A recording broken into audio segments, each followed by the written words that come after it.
Hello, everybody, and welcome to another episode of the Fully Rented Podcast. My name is Bryan the Pirate, and as always, I am joined by the fruit that is pixelated. It's Peachy. And do you like PEACHY'S? The feeling a bit peachy. The fictional orange bits. Fictionally. Fantastic. I was trying for a segue, bro. Come on. You tried. It was a commendable effort. You did very well. Fantastic. You tried. But yeah, so sorry that we weren't able to stream the podcast previously. Some things had happened that just prevented us from doing so, unfortunately. We're back and we've got a somewhat stacked episode, a very interesting episode on the agenda today. But before we go into that, let's talk about how we've been, since it's been a while since we've seen each other. Peachy, you've had some plumbing issues. Yeah, not medical, by the way. Not medical. I'm a stinky boy. I had water pouring out of an electrical socket. Now, yeah. I don't know if anyone here has seen water pouring out of an electrical socket. It short-circuited my brain, and I could not comprehend. I froze. How do you fix something like that? Well, okay. After you blue screen for about 20 seconds, just staring at this thing, like it's like seeing a biblically accurate angel. Do you know what I mean? It's like, what the fuck is this? You pull out the fuse, and then you call a plumber, which is what I did. But it was surreal. I'm like, that feels like the opposite thing that should be coming out of that hole. Yes, very much so. Definitely don't want water. You tapped on to charge a battery or something, you know? I assume there was nothing plugged into it at the time. No, but the water was coming through and shorting the line against the earth. Because it's UK, we have an earth wire, which is good in this situation. Yeah. But I was making coffee in the morning. I'm like, as I do when I wake up, and I'm like, what the fuck is that noise? I'm looking around. There's like all my tea and coffee making facilities are there. And I'm like, what's this noise? And I'm pulling stuff out. And I look up to where the noise is actually coming from, with water pouring out of a plug socket. It was so fucking surreal. I bet. But the plumber was there in like an hour, and my plumbing will be fixed on Tuesday in the morning, and directly after the plumber leaves, I will be having a shower. Yeah. You're no longer a stinky boy. I will no longer. Well, I mean, mentally. How long has this been going on? Tuesday. So it'll be a week before he can actually have a shower. Wow. He's able to wash in the sink. We were talking about this before you arrived. So he's been able to like. Oh, so you're doing the old-fashioned whore bath, huh? The whore bath. See, Brian, the whore bath. I know. I didn't say you were wrong. I was just saying that it's you also do the known as vital a bath. areas, the pits, ass, and crotch. Yeah. So that's what I've been doing. But I was like, that day, I was like, well, the night before, I was like, oh, I'll jump in the shower. Oh, fuck it, I'll do it tomorrow. I should have done it then. If anything, had you jumped in the shower, you would have probably noticed it that night post shower, because obviously there would have been an excess of water. And then I wouldn't have been able to call anyone until the morning when I'd woken up anyway. So True. How about you, Pulp? What have you been up to? I'm not been doing much, man. Just streaming. I was doing some video editing too. We're trying to figure out getting my mom up here. I haven't seen her in a year. It's my birthday this month, so I want to see my family, hopefully. When's your birthday? Really not much going on. Huh? When specifically is your birthday again? August 17th. 17th, cool. I'll try and make I'm making a note of it now. August 17th. I want to remember so I can wish you a happy birthday and whatnot. But didn't your stepping machine like break as well? Oh yeah, it did. I broke it. How did you break it? Did you step too hard? There was a knob on the back that just like it was attached to like a screw, and it completely broke off entirely. I wore it down that much. Damn. Was it like the tension knob or something, or? Yeah. Yeah. Games, bro. I know. Too many games. So I got another one. I was only out without it for like 2 days, but because it's a $50 stepper. It's not super crazy expensive. Yeah. And I'm shocked that it lasts as long as it did. So it's like, I could get another one for now until I can save up for something better. Yeah, that's fair. That's fair. Yeah. I've been doing voice acting. That's what I've been doing. You mentioned that to us. Yeah, so I've been auditioning on a site called Casting Call Club, which is like the go-to site for voice actors, especially when you're starting out. And I've been given 2 gigs so far, where they're both like audio dramas / like original stories told in a series. One of them I've done all my lines for and submitted it, and it's waiting to be edited, and then I'll share it as and when it happens. The other one I'm still waiting for the script, because the guy's like, oh, I actually want to make a pilot episode introducing the protagonist first, and I'm going to be playing the antagonist, so I don't actually happen until the next episode, which will technically be episode 1. And then I've been shortlisted for a bunch of stuff. Like, I'm really trying to get in games, and I keep getting shortlisted for again, audio dramas, animation, stuff like that, but not a single game yet. And I'm like, get me in the game. Well, that's a lie. I did get shortlisted for 2 characters in a game, but then I got dismissed like the next day because they found someone better, and I was like, boo, kind of thing. So I was so close. But funny story, I made a demo reel, and I've had people message me who've discovered it either via YouTube or via Twitter, etc. One person was like, oh, I want you to be in my animated series. It's going to be like X amount of episodes, but it's unpaid. And I was like, I can't really commit to that much unpaid work. Like, I don't mind building up a portfolio and doing some, but not like a series where it's like constantly unpaid. And then another person was like, oh, we want you to do a narration for one of our videos. And I was like, okay, what's the video? And they were like, it's an appeals video. So an appeal for copyright on YouTube. And I was like, oh, okay. And they're like, the channel is Craig's Hub. You can all look this up. And they're like, yeah. So here's the script. And in the script, it was like, we edit our own videos, and we take content, but we use fair use to, like, you know, add commentary on top of it and blah, blah, blah. Bearing in mind, in the video, I speak as Craig. And it's like, I'm not Craig for a start. So it's like, hi, I'm Craig, and we edit all our videos and blah, blah, blah. And we add all this additional content. I was like, okay, let me have a look. So I looked at the channel, and none of it is edited. It's just uploading this American, like, it's a show about obesity, basically. It's 600 pounds something. So it's basically just chunks of the show, like 20-minute chunks of the show, just straight up uploaded. It's like, you are breaching copyright. You're not doing anything. You're literally just uploading the episodes. So I was like, I'm going to turn that one down, thank you, because I don't really want to be, like, associated with literally lying for copyright infringement. So I was just like, no, you're good. Block. Okay, Craig. Yeah. Whatever you say, Craig. Should we just start calling you Craig then? You can do. Craig Christ. There's a song that goes with that. If you're not familiar, that's what the C stands for in BC. Yes, exactly. Craig Christ. That was such a good song. But let's jump into our first topic. So this has been, I think, a very interesting thing to watch. It sucks when you think about the potential outcomes, because it's the precipice of a very slippery slope. But there was the delisting of games on Steam, thanks to Visa and Mastercard, I believe it was, who were being pressured by a group in Australia, I want to say, like a Christian group, who were like, think about the children. You can't, like, have people buy porn with your credit cards. How dare you?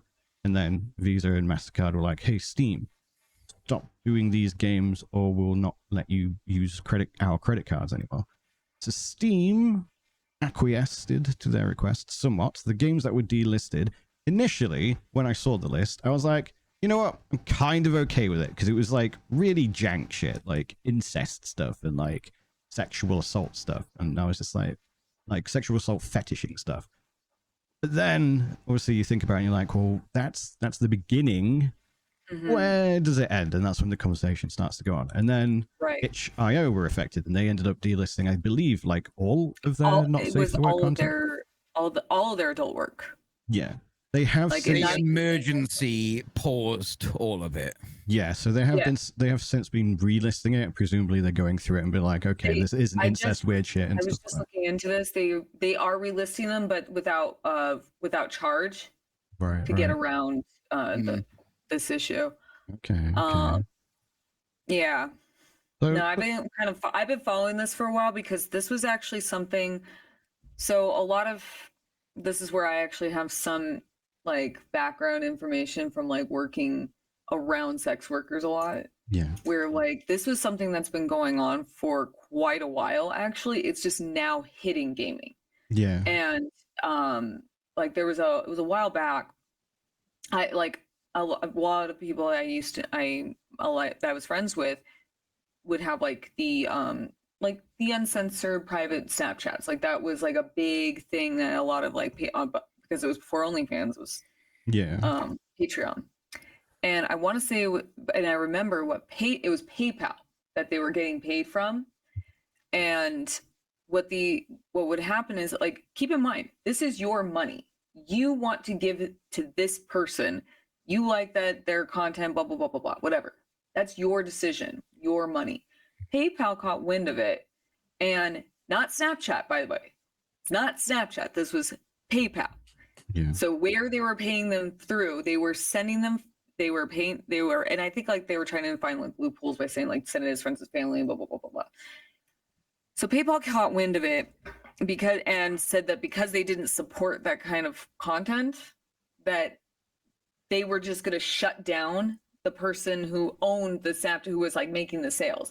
Remind me, like keep in mind, these are legitimate sales. These are people buying their content, and they would be giving them access. PayPal was locking down their accounts and not giving them access to their funds. Yeah. Because this is very similar, because I saw what Mastercard said in regards to Steam, where they mentioned that it's like, well, this makes us look bad. We can't be in support of this, which is basically it kind of echoes the same sentiment of PayPal. Because it's just, and I can't remember how, like, whatever workaround, I don't know. I never did any of that. But it was just an interesting, like, that it's now bleeding into games, when this is something that's been going on for actually a lot longer than people seem to realize. But the thing is now it's impacting the gaming. So now it's impacting other people, like not just sex workers. It's impacting just gamers and consumers. And I am glad that it's getting more attention, but this isn't actually something new. Yeah. Well, as you said, it started a while ago. I remember it happened with Patreon, where Patreon were like, oh, our payment processors aren't letting us do porn anymore. And then OnlyFans were like, we're not going to do porn anymore because of our payment processors. And then everyone was like, there will be one OnlyFans left saying bring back the porn. So I think OnlyFans ended up getting a different payment processor, because they were like, yeah, we're not going to have money otherwise, because that's what everyone uses it for. That's what makes this whole conversation, like, I'm glad it's getting more attention, but this is not like... Censorship has been going on for a bit. It's kind of like how Pornhub pulled out of certain states in America, because I think Florida's one. I can't remember where some of the others. I don't really keep on top of like where Pornhub is available. But a lot, because there's also, it's them demanding IDs, government ID, to verify the customers' purchases, and they basically said we're just not going to serve those states anymore, because they don't have the resources to have a system like that, and to hold on to a database that could potentially be hacked. Well, they were also by law required to give that to the state. Yes. Yeah. And that's when Pornhub were like, no. Yeah. And I fully support VPN's that. number went up. Yeah. I fully support that decision. And I did see that Steam responded almost immediately to Mastercard, saying that, because Mastercard basically made it sound like they reached out to Steam and told them, this is how our policy has always been. And Steam like almost immediately was like, no. They did not say that, guys.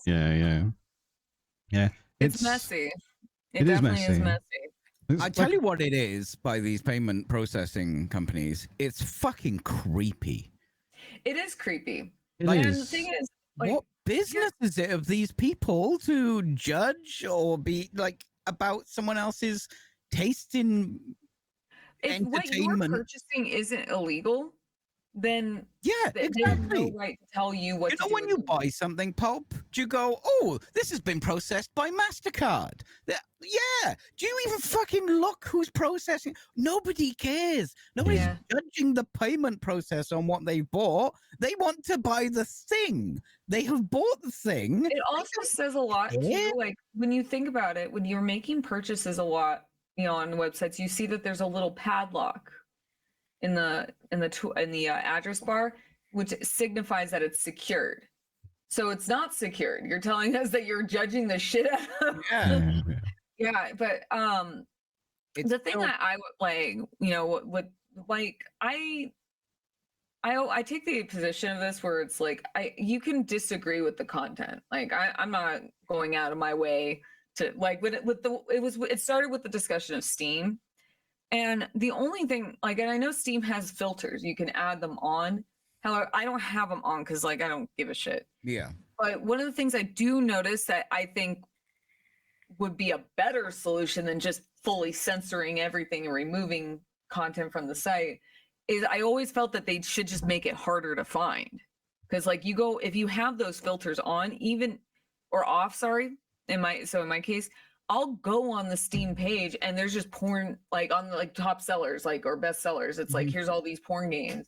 And it's because you're an adult and you can decide what you want to fucking see. I'm looking at this from more of a neutral standpoint or a business, an actual a more intelligent business move for Valve to attempt is there's going to be kids lying no matter what.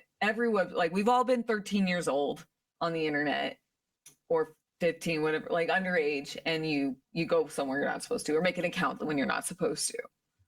And that's going to happen even on Steam. So how you fix or at least can make a workaround without completely censoring the material is make it more difficult to find, make it harder for the consumer to seek it out. You want these really explicit games, you have to know exactly what to look for to find it.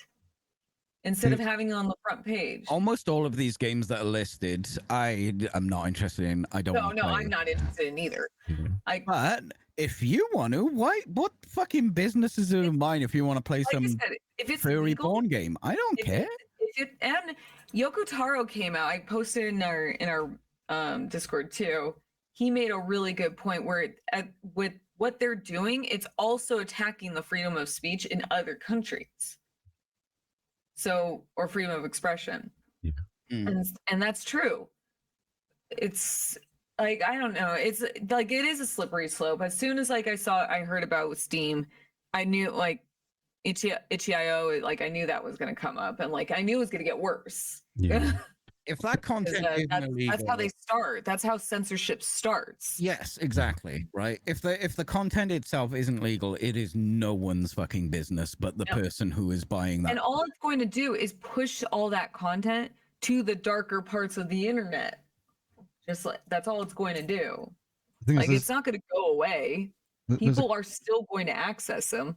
There's a couple of interesting points here as well, because obviously, to what you were saying, Peachy, Mastercard have come out and been like, oh, it's because of branding. We don't want porn associated with our branding. And it's who gives a fuck about credit card branding? No one, literally no one ever considers credit or payment processor branding on any level. They've never gone, should I pay with the Visa or should I pay with the Bank of America card today? No one thinks about that. They're you know what payment processor I use, Brian? No, I didn't. I don't care. For me. I don't fucking know what it is.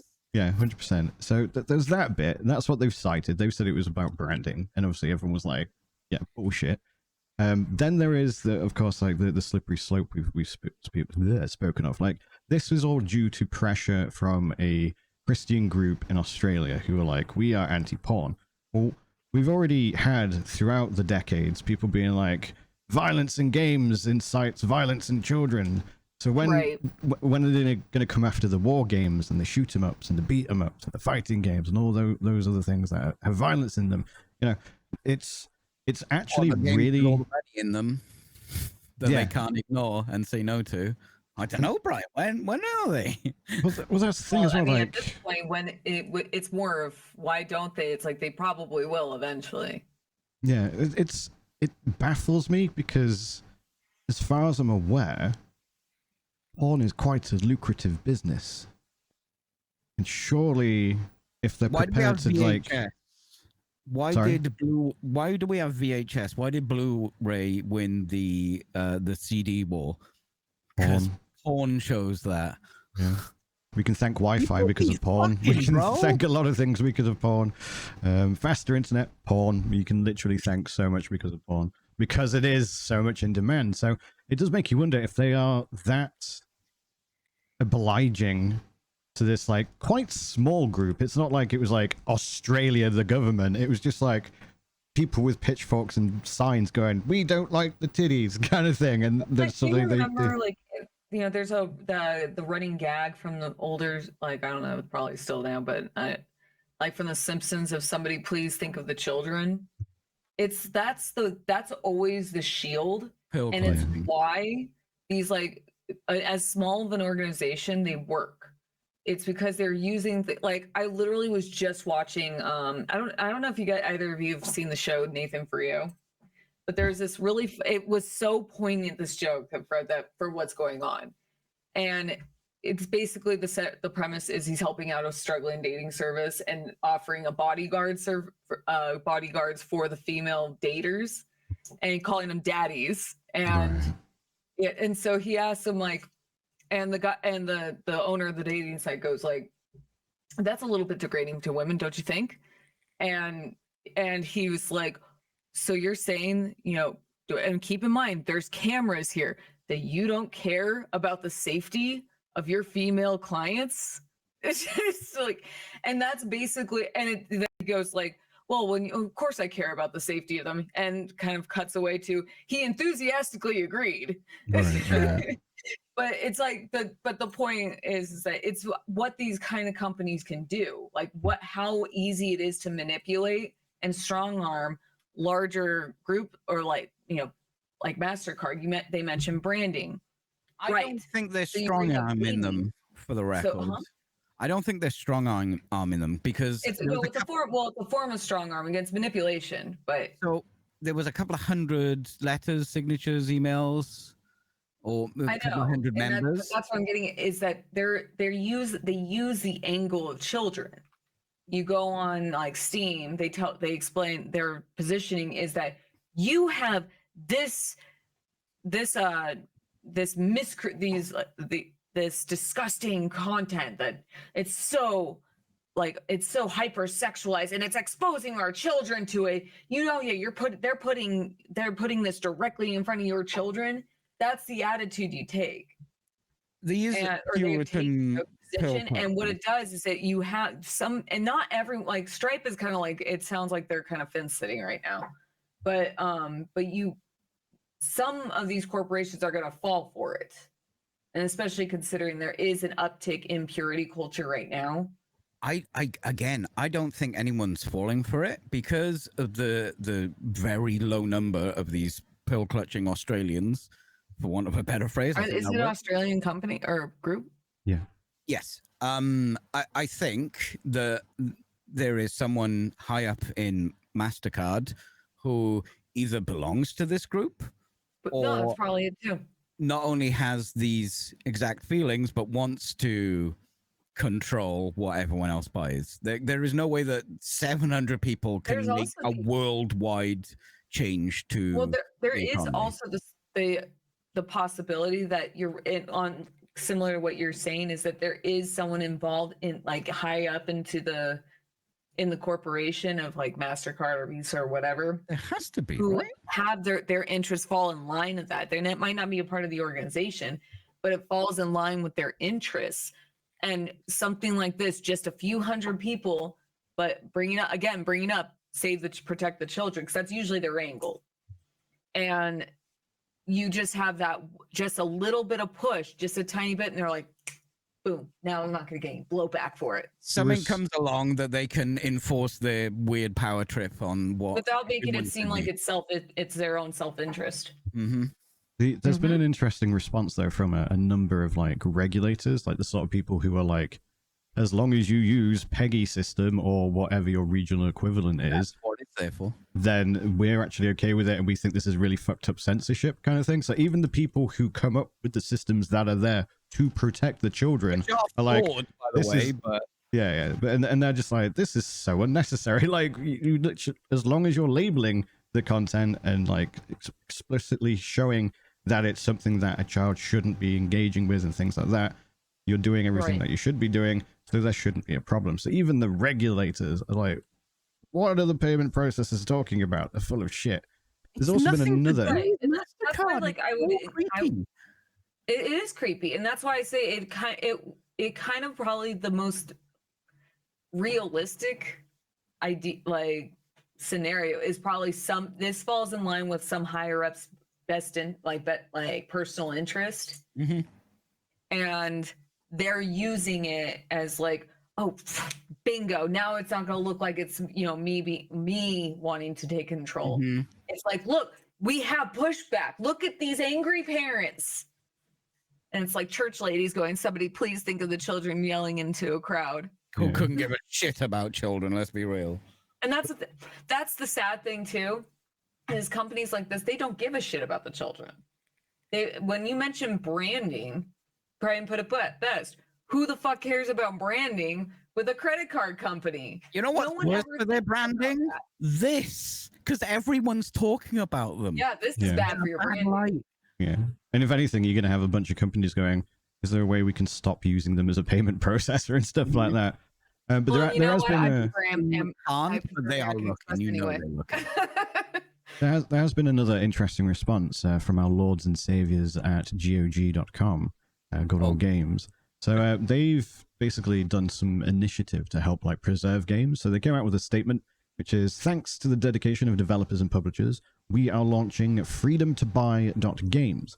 To raise awareness on censorship in gaming, 13 games are now available for free for 48 hours as part of a stand for creative freedom and preservation.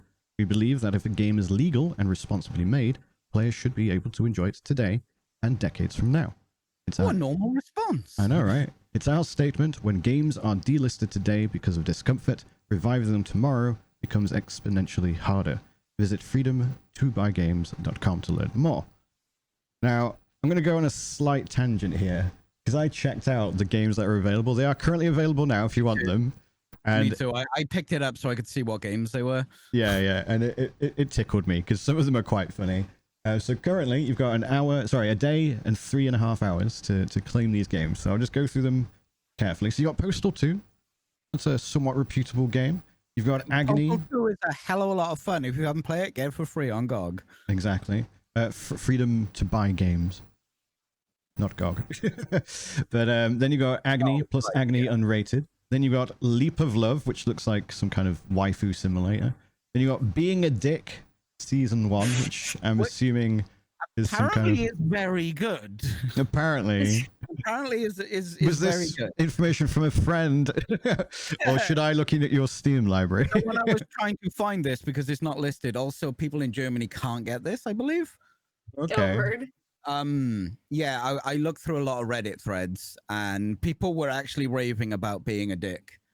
Okay, fair enough. They were also saying that House Party and Helping the Hotties is a lot of fun with a bro, because it's really funny. And I've heard House Party is actually really good. There's also Leap of Faith. Honey Pop, I think, is culturally known. I think everyone's heard of Honey Pop. Yeah, know that. And that's well rated. Popular porn game, I feel like. Yeah. Then you've got Lust Theory Season 1, Treasure of Nadia. There's a lot of treasure there that you can see. Summer's Gone Season 1, Fetish Locator, and Sapphire Safari, which is presented with a bunny just doing things that bunnies do, and Helping the Hotties. So those are currently Helping the Hotties. So those are the free games you can currently get. You missed one, Bryan. Agony. No, I said at the beginning, Agony and plus Agony Unrated. It's really good. It's a real dark, demonic, sexual overtones, H.R. Geiger fest. It's cool. It's a cool game. But yeah, so slight funny tangent there because of the games that are available. But the point is quite poignant that they're making nonetheless. That one, yes, they should be anti-censorship in this case, and preservation of games, which is already like such a difficult thing at the moment, especially with like physical going out the window and you having a license. Even when you buy a physical game, you're buying a license and all that shenanigans. So, if anything, GOG is DRM free. Don't forget that. That as well, yes. So hopefully, if anything, You this just always been the goat. They have been. So this may potentially lead into the game preservation space, like the stop killing games stuff and things like that. And it's again bringing more eyes to it because it's now because it now involves such a big quantity in the form of Mastercard and these payment processors. Maybe we'll get some more eyes on it because the stop killing game stuff pretty much come to a head, unfortunately. In the EU, we're like, we can't do much, and so with the UK, unfortunately. Yeah, so hopefully something will come of that. Somewhat of a segue, the UK has recently passed a bill where you have to do age verification. So very similar to what's been going on in some states in the US. We don't have to hand over our government ID, thankfully. We just literally have to verify who we are, which we can do via government ID, or in most cases by submitting a picture and it uses AI to predict your age. There are other ways to verify as well. If you have like an email where you do adult things with, like paying bills and dealing with your bank and all that, if you give them that and activate it in your email, they can go, oh, you're an adult because your bank, whatever, has told us how old you are. So you don't, the way Discord is doing it, fucking creepy. So speaking of Discord, bro? So speaking of Discord, it's become very apparent that several thousand people have been uploading pictures from Death Stranding of like Norman Reedus. So there's like 1,000 Norman Reeduses in like Discord's database. Apparently they don't store the pictures. They've been using Garry's mod as well. So people are basically just going, yeah, let's just use fake pictures of adult people. It's not pictures, it's videos, because they say open your mouth. So anything with a photo editor that you can open the mouth in, Space Marine 2, by the way. It tells you to open your mouth? Yeah, it's to prove that it's not just a photo you're holding up in front of the camera. Because it's AI looking at it. It's how they're saying, well, we're not keeping it. People aren't even looking at it, right? Dude, that's just, it sounds even worse, though. It's shoe on head from back in fucking early 2000s. Like, are you real? Shoe on head. Like, yeah, that's why they're using the photo mode, because obviously in the photo mode, you can manipulate the people in the photo, so you can get them to open their mouths and stuff. Yeah. So, yeah, I just thought that was hilarious. It's not really been a problem for me, because whenever I've come across any like age verification, because I'm on like Twitter or whatever, I use the Brave browser. So I'm just like open in private window using Tor, which is built into Brave, and then it just scrambles my IP anyway, so it doesn't know I'm from the UK anymore. I just skip around that shit. Obviously with Discord and stuff like that and applications, I just take a picture of it because I'm an adult. I don't have to worry about it, kind of thing. But yeah, I just thought it was funny that gamers be gaming the systems as always, of course. And that's what maybe it'll get repealed, because there was already a petition, like a government petition, that's got 100-something thousand signatures, like within a day, saying get rid of this stupid bill. It doesn't do anything other than cause us hassle. So, we'll see how that goes. There needs to be a real push for a proper secure ID, digital ID, because none of the ones we've got are good or safe. There needs to be something for that. Like, I've got my driver's license. I didn't have a problem getting a driver's license. You know what I mean? Showing a cop, like, here's my details. Like, there needs to be a safe digital version of this somehow. And that just solves all of this, because if you've got ID and you need ID to get to places, or you're linked to a verification of some kind, but all the ones we have suck, or have been cracked and leaked on the internet. Yeah, the problem with that is it's got to be run by the government, and the government, as someone who has worked for the government, especially in like IT and stuff, I am painfully aware of how behind they are on everything ever. Like, they still use paper and pen for a lot of shit, and it's just like, ugh. And it seems to be a commonality across a lot of Western governments, not so much like the Eastern ones, but very much the Western ones.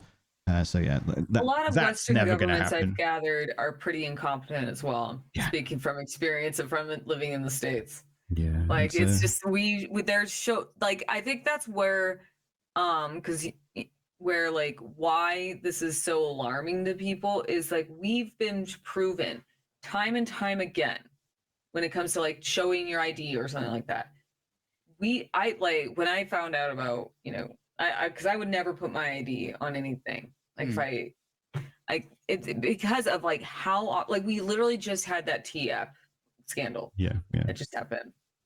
And what your thoughts about the app is up to you. Like, we're not gonna dictate that, or like I don't give a shit what people think about that. But the fact that they had people submitting their IDs and how they didn't have protections, but there are how many times have you gotten like an alert on your credit? I don't know if do you guys have credit scores in the UK? We have credit cards. Well, no, I don't know how in the UK. Well, I don't know because I never know it's like purely an American thing. No, it's a pretty common thing across many countries. Okay, no, I just wanted to. I wanted to double check first. But like when you get like you go on like Credit Karma or something like that, and they're like, oh, there's been a data breach, and it's like, how many times has that happened? It's too many times. Not just that. Let's give the government our license. Let's give people who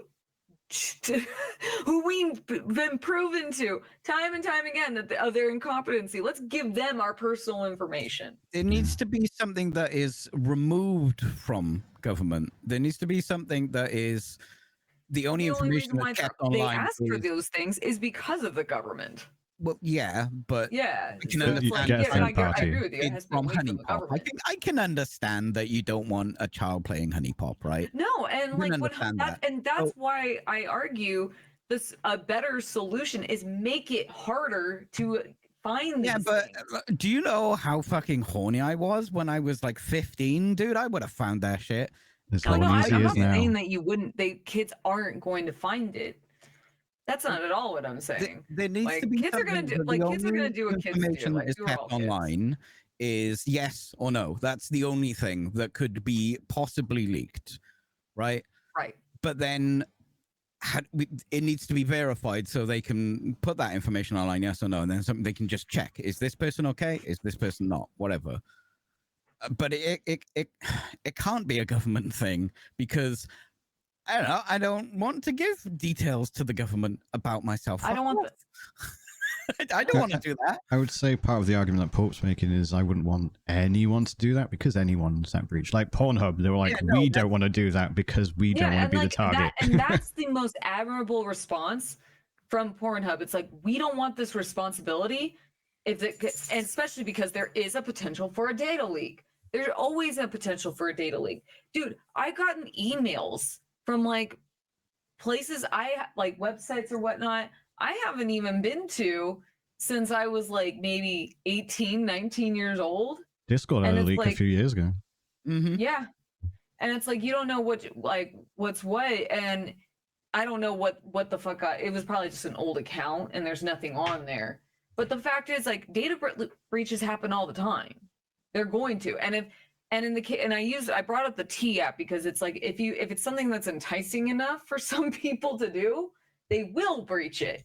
Yeah. So, if there is the common knowledge that, let's just say in a hypothetical sense, Pornhub did decide to like follow through and collect identification. Do you know how enticing that is for a hacker to go to those to find those? And also not just that, expose what those people were watching. There needs to be some kind of verification, so we don't. There is no need for censorship if we can do that in a safe way. And there has to be a way to do it. Like I'm sure there is, and all that. I would say the verification should be the parents. Just give them a history lesson. Just do a history test. See with it. Like, do you know this obscure information? Yeah, but they'll just chat GPT or some shit, wouldn't they? But no, I think personally, I think the verification should be. And I know it's a bit old hat, but the parents. At the end of the day, you're the fucking parent. You're the one who's supposed to, look after your kids. You've got parental controls. Exactly. Yeah. Right. And there are tools for parents to do that. This is true. Ultimately, all of this falls on the parents. When it comes to any online, just overseeing what your child is doing online, and that's where the conversation, like, kids are going to do what kids do. But I found my first porn on a train track wandering through the woods with a group of friends. But like, kids are gonna do what kids are gonna do. They're gonna like. I remember when I was in high school. That's where we keep the porn now. Sorry. I remember when I was in high school and when I would be given access like to the school computers, I knew how to get around the blockers so I can go on like Newgrounds or something like that. Kids are a lot smarter than you give them credit for. But ultimately, that's because there's a lack of supervision over what a child is doing on the computer, especially at a home computer, and using credit cards and shit like that, you know? So for all these when it comes down to these porn games, what it boils down to, it's not the payment processor's job to be censoring us. It's not Steam's job or Valve's job to be protecting our kids. It's the parents' job. No. If your kid has a Steam account first off, they shouldn't have access to your credit card anyway, because that's silly. Yeah. But why are you not overseeing what the child is purchasing? What is on their library? What are they accessing? It's so easy to put these parental controls on. Yeah, but parents don't want to do it. Issue. They just want the computer. That's why we have so many kids that are babysat by screens. And then it's absolutely an education issue for the parents. But ultimately it gives these organizations like what is it they call again, the Australians? No, I can't remember. It was just we're calling them the Australian pill clutchers. Yeah, that'll do. We'll call them that. But like that's what radicalizes groups like this, where they go, see, kids have access, and it's like.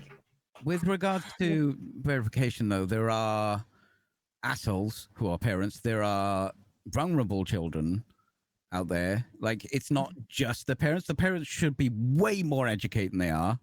Like, for sure. Like my brother has got all his kids' stuff locked down, right? There's not going to be an issue there.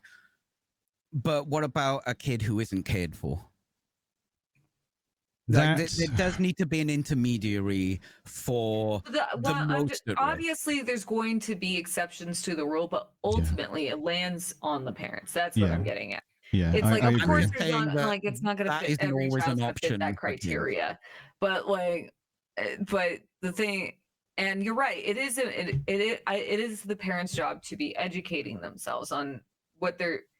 The fact that they let their kids on that technology without educating themselves too, to know what they're doing or stay on top, because there is like the willful incompetence card that some people play, like, oh, I don't know anything about computers, I don't know how they're accessing this stuff. It's like, no, that's not an excuse, and it should never be an excuse. Neglect, not knowing the law doesn't absolve you from breaking the law. So likewise, if your child is accessing pornographic content on Steam, it doesn't absolve the parent to be like, well, I don't understand how these dang computers work. It's like, no, you need to know. And if anything, you should be doing the purchases first. To directly address your point, Peachy, I think there's an argument to be made that, and it's essentially what we've been discussing, there shouldn't be a third party that has that power. Like, yes, we would, in an ideal world, there would be this, like, omnipotent, really helpful, kind third party that acts as a barrier in case there are neglected children, but that is still too much power, and then they can misuse it and things like that. And that's ultimately, like, you know, who watches the watchers, you know what I mean? So it sucks that there are exceptions. There are going to be children who aren't looked after and are neglected and have parents who don't give a fuck, and you know they like in the words of In Bruges, like you're a cunt with your cunt kids kind of thing. Like that's gonna happen, you know. But it is an exception. It sucks, and I'm sorry that it happens. But ultimately, I don't think that in response to that we should give a third party that much power to censorship, basically, or have the means to. I'm not saying there needs to be censorship.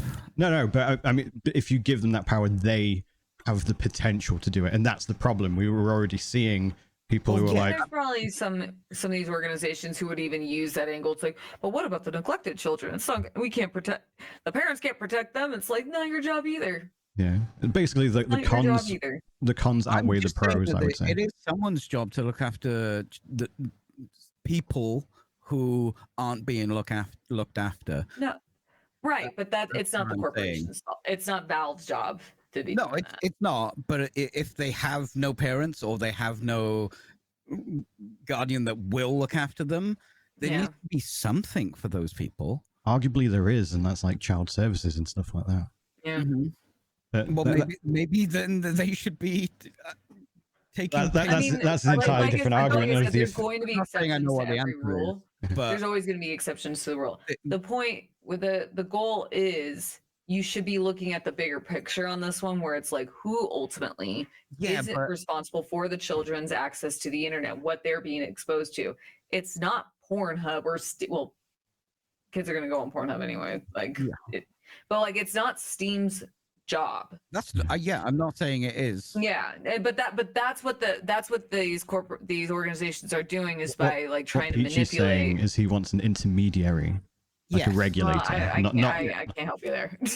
but what I was saying is I don't think there should be like a dedicated one because of all the other reasons that we've already given, and like I said, technically you've got child services, although obviously the efficacy of the various child services in your country is to be debated, sure, but technically I don't like the idea of just looking at the bigger picture because that's how people fall through the cracks.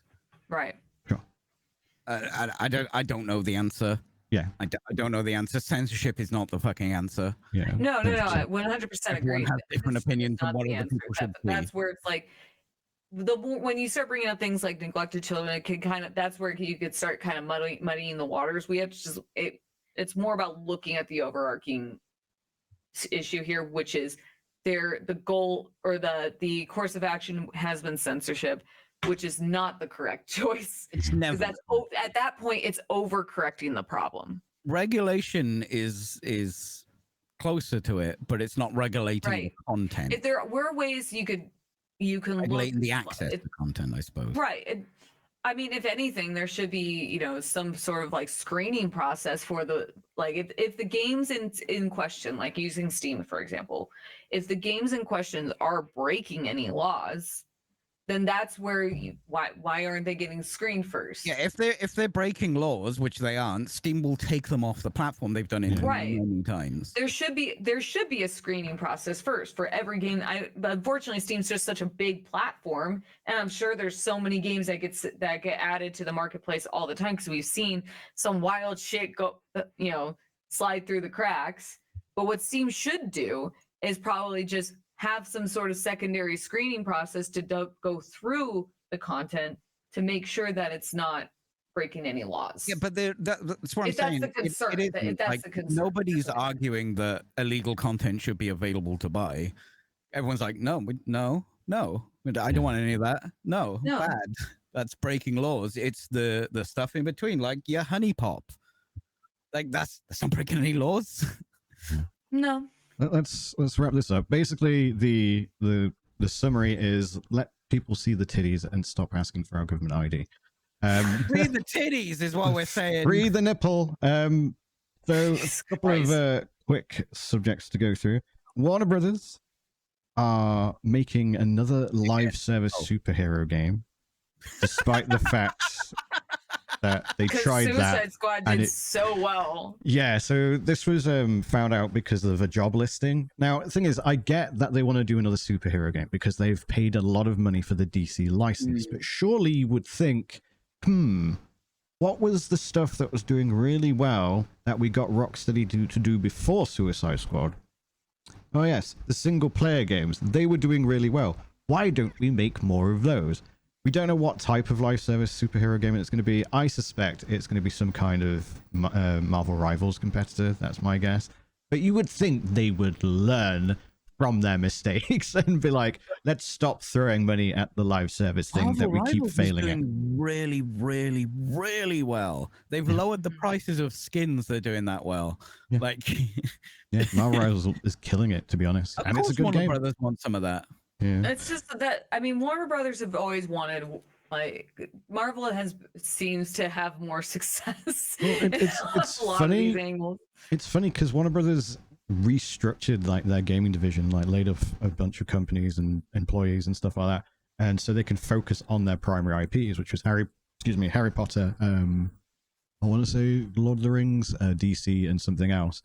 And it's like, okay, all of those have been, again, very successful in the single player market. Why just use that? Just keep using that. Because they want to get that live service money. It's the potential that the live service brings to people. It is true. See, this is all Marvel. What is it? Rivals? It's all Marvel Rivals' fault. They had to be successful. And now Warner Bros. Like, hey! We fucked up. Let's do a different live service every game.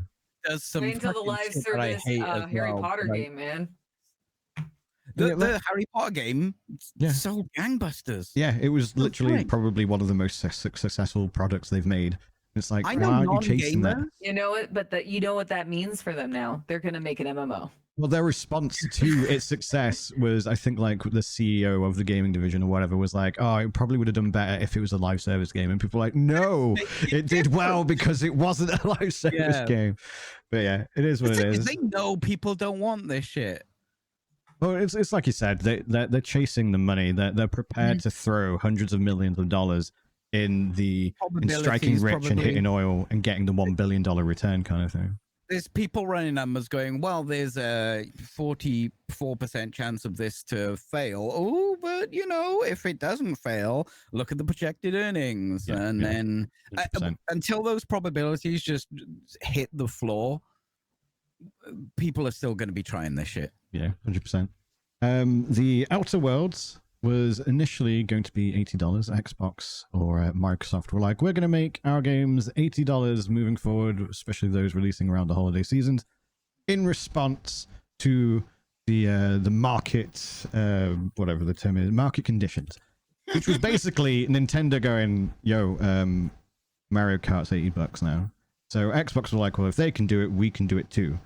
Since they have lowered it back to $70, the Outer Worlds 2 in particular, they tried to meme on it and they were like, yep, we're saving the gaming industry by making it lower. And it's like, no, you increased it in the first place. You guys, you know what you did. Yeah. So presumably it didn't get a lot of pre-orders, and they've basically they've cited market conditions once again as the reason for lowering it. So it was market conditions for the increase, and it's market conditions, I think, a month or two later for the decrease. So that just tickled me. Conditions. Yeah, which was not enough pre-orders, presumably. Like, no shade on the Outer Worlds 2. Previews seem to be okay from people that have played like the demo and stuff. It's a very odd choice to make an $80 game though, because it's short. Like, it's only going to be like a 20-hour game. The original ran like basically a AA game. Yeah, it's good. Most of Obsidian's games are like AA, I would say. Yeah. Although technically it's AAA, I understand that, but that's how it felt, and it's good. But it's not market conditions. How the fuck do you spin? People aren't going to pay 80 quid for this shit. We will play other shit. We'll go on GOG and play Fetish Locator Week 1. Yes, okay, maybe 100%. Absolutely. But yeah, that was just another thing that tickled me. And lastly, somebody like, if I really want space travel that bad, there's Starfield over here for 40% off. Yeah. Are they just trying to price games out of the market so they can games as a service, Xbox Game Pass shit? I think Microsoft and Xbox are two quantities that aren't playing well together, basically. Like, you've got the Xbox division, and then you've got Microsoft, who are like, Microsoft want money, and Xbox are like, okay, we should do this. And then Microsoft are like, no, do this. We're your boss. And then Phil Spencer's like, fuck's sake, kind of thing.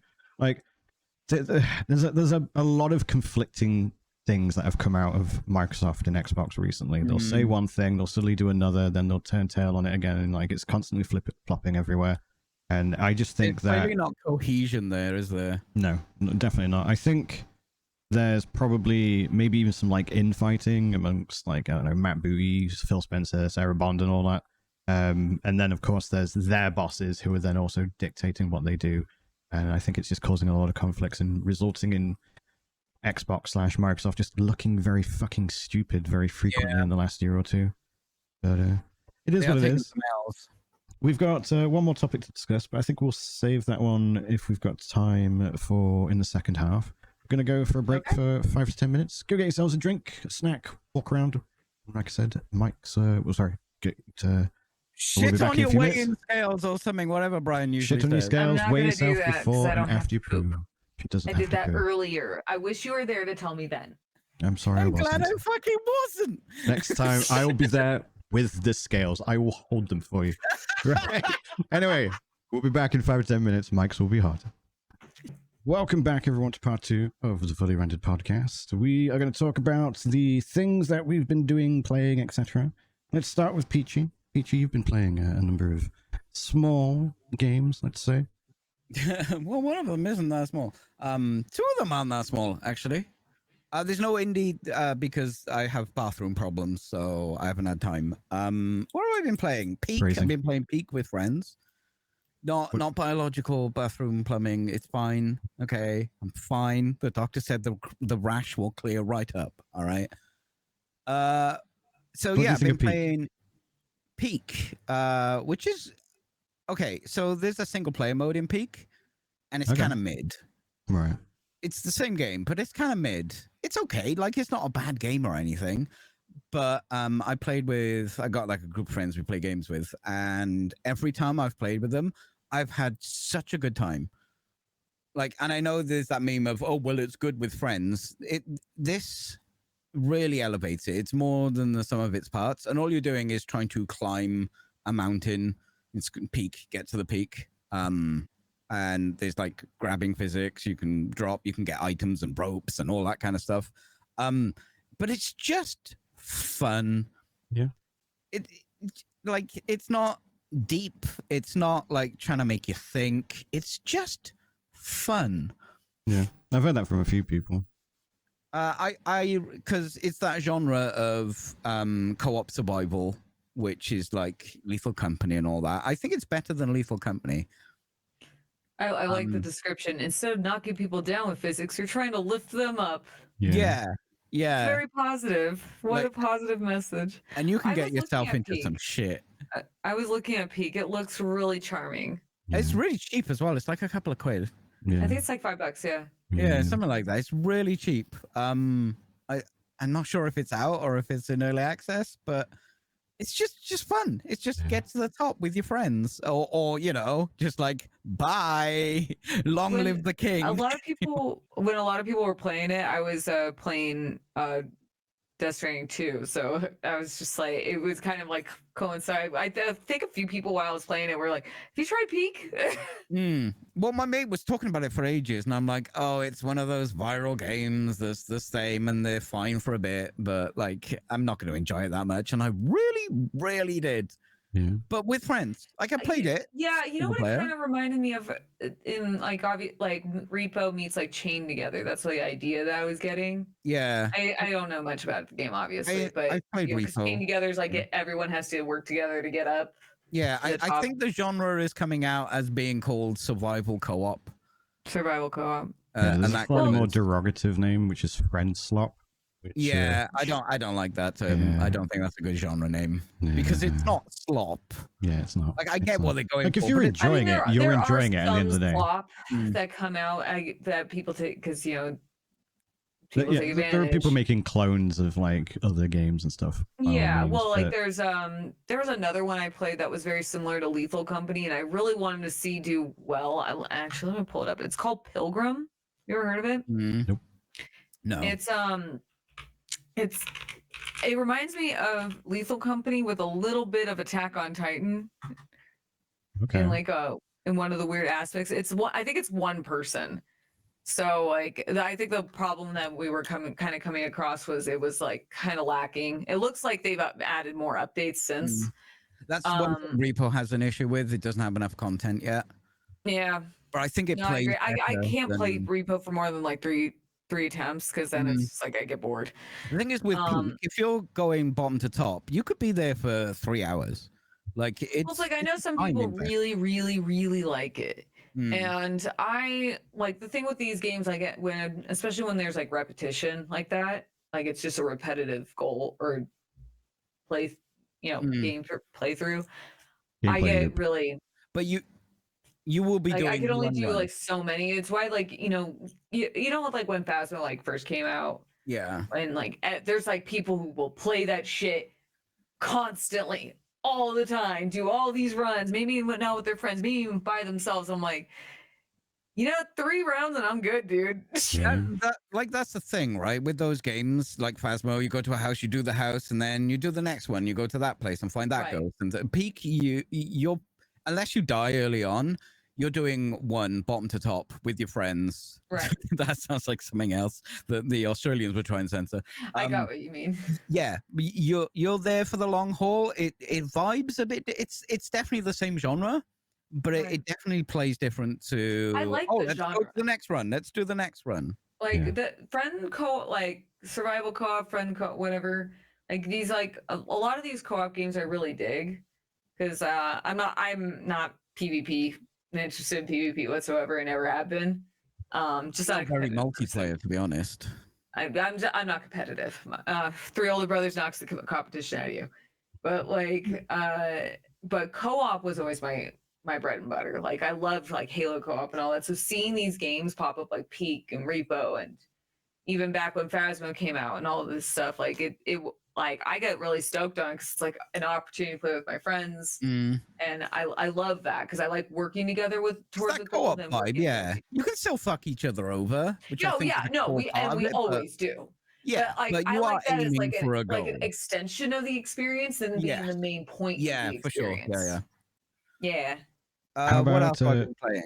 Abiotic Factor version 1.0. I just got Abiotic Factor. Well, it just came out 1.0, and it's great. I have to check it out. It's a bit more polished. It's still the same game if you played it before. Yeah, I remember you really liked it. Yeah, I love the vibe because because survival crafting games, you are on a map. There are some trees. Punch that tree. Build the things, right? Which is fine. I enjoy that. But this, you are in a facility. You're a scientist, so everything you make is kind of, I have had an idea, and you try and figure out the idea, and you make a fucking ray gun and shit. Like it's just, it feels fresh, even though it's retreading a lot of stuff because of the way it's delivered to you, and it's got a lot of comedy. It's an Australian game. Hang on, it's gonna get censored. There's a lot of comedy in there. It's nothing, to make you think. It is just a survival crafting game, but the way it's delivered to you and like the theme, it just feels fresh, and I've been enjoying playing that with friends again. But playing that solo, I've enjoyed playing that solo as well, which you can absolutely do. I also played that game that everyone has been talking about for like 3 years. Hifi Rush. That is a great fucking game. What made you play it now? Was it because it came on Switch or something, or? I think it was the last podcast we spoke about it, and I was like, I still have that in my library, and I haven't played it. Oh, okay. I was like, I was sitting here. I was like, I was bored. I think my girlfriend had left for war. She'd gone out or something, and I'm like, I need something to play, and I played Hifi Rush. And you're correct, it is a good game. It's a fun game. It's really well made. It looks beautiful. Please let me play the game. Stop talking and let me play the game. Shut up. This game is really fun. Why won't you let me play the game? I love a lot of the there is a lot of really cool attention to detail in that game, though. Like one in particular is like the main character, I forgot his name. He snaps to the soundtrack. Every time. The whole vibe and stuff. And I love it. It's music. I played it. I like that beat. I've been meaning to go back to it because like the last time I played it, I was just like, it was when I was still drinking a lot, and I was just like vibing so much to the music that I didn't get anywhere. Yeah. Well, that's the thing with that game. When you're vibing to the music, you're kicking so much ass because you are on beat every single time. I know. When the game doesn't stop you in your tracks every 5 fucking seconds, it's now that you played it. But now that you played it, isn't it just so anger-inducing that Tango was dissolved? No, I was already annoyed about that. Yeah, no, but doesn't it like add to it? Like, it's like, this is so good. No, because I was like, maybe they should have been shut down because they won't let me play their fucking awesome game. Wow. Wow. No, it was a huge point of frustration for me. Take a catch it straight. Like I get it. Like, no, I get it. I mean, it's. I don't like games like that where they talk too much either. Like, I feel like now that I've gotten older, they wanted to explain everything to me. Yeah. And when I'm first going through, when I first started, you know those fridge things that give you tips? Yeah. And they're always fun interactions. They're well voice acted. It's beautifully voiced. It's perfect. It's spot on. Fun time anime kind of voice acting. Music is great. You like an anime right now? Well, it's a video game. I love video games. And I was like, oh, I'll talk to this guy because he's fun. But then click, and then wall of text, and then click, and then the wall of text. Yeah. And then you go and I'll fight 3 things. And we're like, oh, that was really good. Oh my God. Okay, so press the button again. Okay, read this wall of press the button. Just, I wish they trusted me enough to play their game. And I'm hoping that when I'm not quite halfway through, I'm hoping when I get to the halfway point, they will shut the fuck up and let me play their awesome game. Is it like narrative stuff or? No, it's just stopping me to explain what's happening in the scene. I'm like, I'm here, bro. Just give me the scene. I'll figure it out. It's fine. It just kept stopping me, constantly telling me shit that it's already told me 3 fucking times. Mm-hmm. Like, just stop. It was really, really frustrating. And what was most frustrating is because it's great. It's really good. Like that combat, like when you start nailing combos and you're like, well, I'm gonna try, like, this always works, but I'm gonna try this and this, and you hit stuff on beat. And if you're like, some of the songs aren't the best and you don't do as well in the fights, and then there was a fucking boss fight and 9 Inch Nails comes on and I fucking wrecked this boss because I was vibing so hard with the song. Mm-hmm. It's brilliant. It's so like, good. You can still play it without hitting the beat and stuff like that. Yeah, that's one of the things I liked about it, because like I played whenever it comes to like rhythm music, a perfect example is one that I really wish I liked more was Metal Hellsinger, because the whole thing is about like playing to the beat, and BPM when you fall off beat, like it does penalize you a little bit. Not like that you can't beat it, but like the score and everything. Mash and do it for sure, but the real fun zone is just being immersed by the music. I think that's why. And that's where like Hi-Fi Rush has kind of like found. Hi-Fi Rush kind of found that balance where it's like it's not a requirement of you to hit on the beat, but you're going to do it naturally because you're listening to the music, and the game is like it's heavily reliant on like. I mean, it's basically built around the music. That's the game. And you flow when you're on beat. You're flowing. You're jumping in time, and it's more like it's a very good way of showing how you can do this success. Do like a rhythm based like fighting game or a combat experience action game. That it's a spectacle. It more enhances the experience than anything. Yeah. No, Hi-Fi Rush is really good. Please shut up. Very please good. Shut up. Please. Just let me play it. And also, in the last couple of days, I've put 30 hours into Cyberpunk. Is that because of the new update that recently came out? That's why I was like, I'll have a look. How is it? Yeah, it's great. There's a bunch of new content and stuff. I hadn't played for a while, so all the changes to guns and pickups and all that stuff is definitely for the better. There's so many more clothes. All my money is going into clothes. Oh, I'm sorry. You mentioned clothes. Yeah, you can customize the car and stuff now as well. We're talking at least 5 digits worth of clothes I have now, because I'm like, ooh, that one's slightly more green than the one I've got. But it's funny because last time I played Cyberpunk, I was buying so many clothes because now it's like transmog, and it's great. Or like you don't have to worry about that. And you buy so much clothes, but I have only 5 outfits that I cycle through, and those are the only ones I touch.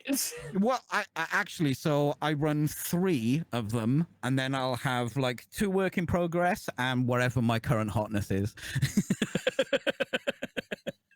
3 outfits. Those are hot Oboe pants at home, and then you're going out and being hot. I've got motorcycle V, I've got Fancy Corpo V, who's always in a flashy suit, and I've got just like cool street clothes. And then the other ones are like, oh, I want these trousers to work with something. So the trousers are the basis of this next outfit. And they made Barbie dolls for girls. Yeah, keep that in mind, guys. For girls.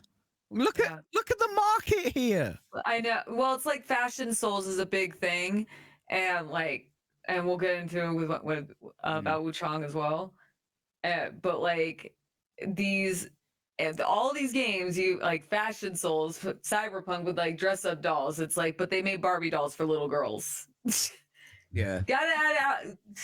Everyone likes dress up. Oh, everyone likes dress up. Every single inch of the Phantom Liberty content. So I've done everything that has. And I realized last time I played it, I didn't actually finish the main story of Phantom Liberty. So I got to see the end of that. Oh, and now I am doing a romance. I'm doing a romance in the game. You? Yeah. Well, I always play Fembody V. So I've never been able to romance my favorite Pan Am. Because she's just not into that, which is fair. And you can't romance Claire, who is probably the hottest person in the game. Because, I don't know, that would have taken time to code that, I guess. So I'm Judy. I'm not really into Judy, but I'm like, I'm going to find some content that I haven't had before. I also found a car by Johnny Silverarm.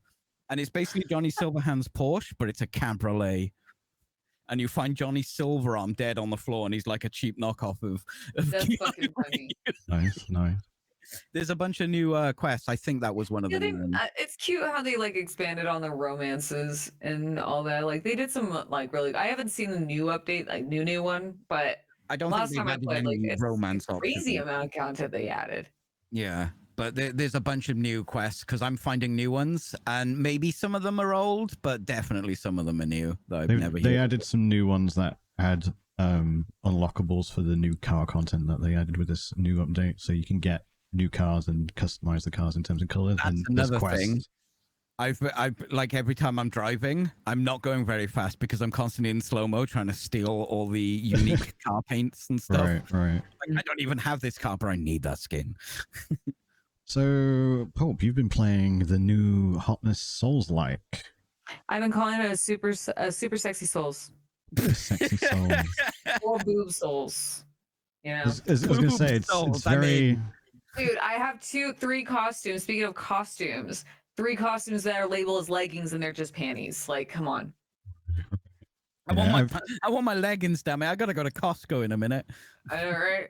Yeah, I've got Biotic Nova on my Instagram. So I've been playing on PC. Yeah. And just for clarity's sake, my computer's able to handle the game, so I haven't had any optimization problems. But I did get a few visual glitches. There was one that was really funny. I was trying to find the secret shop, and when I was traveling back, a cliff just manifested in front of where the walkway was, and it was all bridges. And I'm sitting there like, what the fuck happened? Are they trying to prevent me from leaving? But I could clip through it. It was just like, it was a visual glitch. It wasn't like, for a sec, I thought it was like a narrative thing. Like, are they trying to tell me something that I shouldn't have come here and I'm stuck here forever and this is where I live now? So quick the question, game, if I may. So the optimization, I have no issues. Yeah. Silly things, whatever. But when it comes to the game itself, I'm very mixed on it. So the way my experience is, there's been a lot of ebbs and flows. One of the things, like, let's get the good out of the way because I don't want to start with negative. I think the game is beautiful. It's stunning. I really like a lot of the level designs, and I think some of the boss designs are really cool so far. There was a couple that kind of stood out to me. And I do like a skill tree in a game. I like that the game offers the ability to respec at any point, which helped me with one of the bosses I was struggling on a lot, because my character I've been using the longsword, and I'm trying to do a parry build, which I found out doesn't help you later down the road, because one of the around parrying is it only works on blades or weapons. Right. So there was this one, and I discovered this when I was fighting just like a casual mob that had like a scythe, and he would swipe once and then kick you, and I couldn't parry the kick, and I was like, can I not parry kicks? What the fuck? And my chat, they were like, yeah, no, it's only blades. I'm like, well, that's stupid. It makes sense. I get it. Yeah, I totally get it. But I don't like it. Demons. I'm in here for realism. Yeah, that's fine. I got feathers growing out of my arm. Oh, but I'm worrying about whether or not my blade can parry a fucking foot. Okay. Right. But no, but that aside. So is there a specific parry for melee? What's that? Is there a specific parry for like non-weapons, or? I think every weapon has some form of like, I know the axe has blocking. I think they have something called clang or clash for double blades. I haven't used anything other than longsword right now, so I'm not familiar yet. But there is like a pair so you have this pretty big skill tree that also expands like the more you fill out, and you can go towards like whatever like certain skills that you feel will benefit you. And I saw parry on one of I was stuck on a boss, and I decided to go like get the parry set like situated, and I was like, oh, this is like a breeze. And it's kind of weird too, because it doesn't feel as good as Sekiro, obviously. But I would compare this game closer to Demons, like they're trying to do Demon Souls, because there's these areas, these level designs, they're huge, but there are shortcuts, but I feel like not as many as I would like, and there are a lot of, or they're very difficult to find if I'm missing them. And one complaint, but like this is why I say I feel like we're more inspired by Demon Souls, is there's not a lot of shrines, like which is the bonfires in the game. And it takes a while. There's times where like you get really stressed out because it like I need to find a shrine, and if you die, the walk back is like 15 minutes. It'll take you a long time. Just to interject, I briefly got distracted by the jiggle physics in your VOD. But I can see that is exactly what you're talking about in the VOD as well. I'm not listening to the VOD, but I can see you getting distracted by the jiggle physics too. So I've been giggling because we both just... Yeah. I think someone asked, does she have butt jiggle physics? And I was like, I'm not sure. Yes, she does. Yeah. Sorry, continue. And, like, it just tickled me. Outfits, like, it's like, my God. Yeah. But they, like, not all the costumes are like that. They're all really pretty, like don't get me wrong, but like this one I was just stunned by the fact that it's like, that's not clothes. It's just she has a filigree titty and a gold thong underneath and like half a filigree titty. That's how I call it. It's like gilded tits. I don't know what to say. But anyway, aside that, it's funny because it's like it's so egregious at times. It's not as bad as Stellar Blade. Right. Like Stellar Blade still takes the cake. So to get onto some of the negatives, and it's why I struggle to say I like it. Like the problem here is it takes the cake. Thank you. Like my issues, and one good thing to preface this: the devs have acknowledged the optimization problems, and they've also acknowledged some of the balancing issues in the game. And there's some like landmines and traps all over the place that are just, it's obnoxious how many there are. Like the first time it's funny, like that's how I was like saying it last night, where it's like there's these landmines, they pop up and then they blow up, and you know the mobs can be impacted by them too. And the first time it's hilarious. It gets not so funny when you keep hitting them when you're trying to run back to a boss. Right. And what I was saying about the run back with the shrines, and this is the problem that kind of coincides with that, is they're placed kind of far from the bosses. Like it's not, and could be like us being spoiled by like more modern Souls games. But the problem is like if you have a Soul, if you're going to go with the Souls type, you want that to be the genre you're aiming for. There are so many that have done things that work better, and one in particular being, you don't want to be walking back through mobs and like a long walkway to get back to a boss. Like, so when you find a boss, and a lot of times because of how hard it is, like how infrequent the shrines are, they don't place them close enough to the bosses. There's a lot of times I'll go into a boss door and don't realize, like, it's very like they're not as cinematic as, like, you can, when you played Elden Ring, like there's definitely areas that you could tell this is a boss door, like the souls, like the way they open the doors or just the way it's structured. There's times like I'll just open a door, I'm like, oh, I'm in a boss. Right. And the problem with that is, and with how spaced out all the shrines are, I've gone into bosses and I'll have like no health potions, and I'm just like depleted of everything, because you would normally go, oh shit, there's a boss here, I'm gonna go swing back to that fucking grace and go touch it really fast, get my shit back and be prepared. So, and that coupled with that long run back, it's like you really hope that you're going to beat the boss first time, because otherwise it's just going to be annoying. And I had one that I was stuck on. I took like for 2 hours 2 nights ago, and it was just, I was more frustrated with how long it would take to walk there, and there would be a landmine there. Right. I would walk and it's hidden under a stone. I'm like, who the fuck put a landmine there? What asshole did that to me? They just peppered them everywhere and didn't really think about the placement. Well, some of them are like in weird spots. Like there was one I was doing the Ming general, who's like he's got a spear and a sword, really cool movesets. Actually, he was really fun for me to fight because I was parrying him. And I would walk and I cut a corner. So I would walk around and I'm like, okay, there's like nothing there.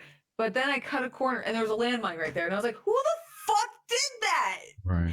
So and like I said, it's funny the first time it happens, but when you're trying, like you're on, like, I don't know, maybe they're 8th or 9th or 10th, and you keep accidentally hitting it because you forget it's there, and it's like, right. And the shrine is all the way back there, and you're like, God damn it. So there's that problem. The other two issues I have.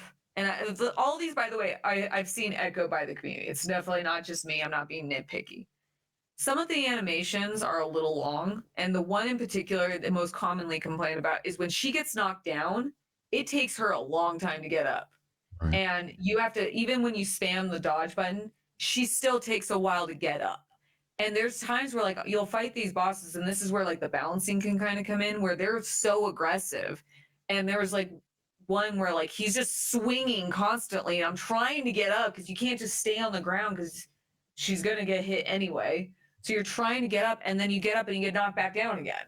So it's like this repeated cycle, and that's what makes a lot of getting juggled by an enemy. I haven't been juggled too much, but that's like been my issue, is the knockdown.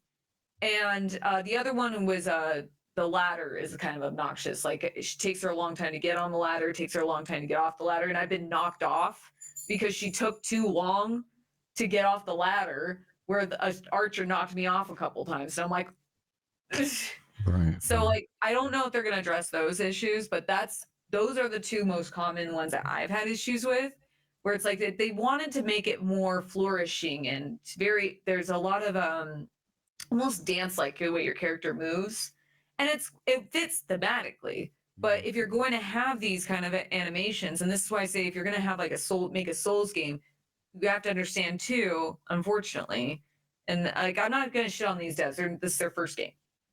I think what would have benefited them is they went the Lies of P route and make a demo first and collect player feedback, because that's what Lies of P did. The demo was way different than the final release. Especially now after all the updates. But there's so many different games that have done it better, so you have to stick out. So there's so much emphasis, like you can kind of see how like there's a lot of dance moves and it's very flowy. And in the beginning, it took me a little bit of getting used to, because there's so many mechanics that gets thrown at you. Like you have the skill tree, there's all these weapons, the Skyborn Might, benedictions, acupuncture pins, like there's all these like mechanics being thrown at you constantly, and I'm like, I'm still trying to figure out what the fuck's what. I don't even know what weapon I want yet. So there's a lot going on, and sometimes at times it feels like it's convoluted for convoluted's sake. But while I've been playing it, the big frustrating thing is that there's really a good game here. It is not by any stretch a bad game. It's just there's a lot of issues that I'm hoping that the devs are going to address, which will make this a great game. So in its state right now, it's very hard for me to recommend because because a lot of the I would argue that this is not a hard game. It's frustrating. Right. And when you play a Souls game, like we've all played at least Dark Souls or Bloodborne, Sekiro. When you've played those games, the way they're balanced, and this is From Software, like that's where they shine. Their games are balanced. They made them so when you go in, the goal is for you to adapt and learn and figure out how to beat these things, right? Right. And there's fights in this game where I got really lucky, and the difficulty spike, I one-shot her, so I got lucky. I have no explanation. I don't know how I did it. So, but there's other fights where like I was fighting. I called him Fat Radon because he was just this big guy. He had very similar move sets. He was a general, big boy, big boy, and he had like paralysis, frostbite, burn, and he would attack me so much that I just gave up on trying to parry. I was like, fuck this, I'm not even trying that. And I ended up using status effects. I just spammed corruption, and it took me so long, and that's what I was stuck on for 2 hours.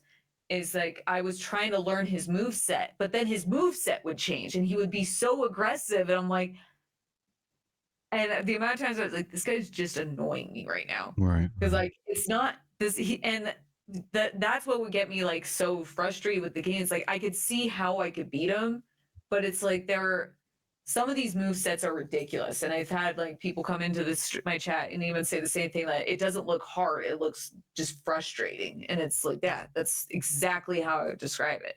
So if the devs, and it's not a skill issue, because obviously I'm getting through the game. It just because once you have it figured out, like some of these fights, like there's a lot of like I said, it's an ebbs and flow kind of experience where like some fights very easy, maybe like took 2 or 3 tries, whatever, or 1, and then you'll have like that, like I said, there's a difficulty spike which throws a lot of players off, and then but it's not because she's hard, it's because it's just overly aggressive out of nowhere when you haven't been conditioned to that this whole playthrough. It just feels unfair. Yeah, it just felt unfair. And like I said, I got lucky. Because my build was perfect for her.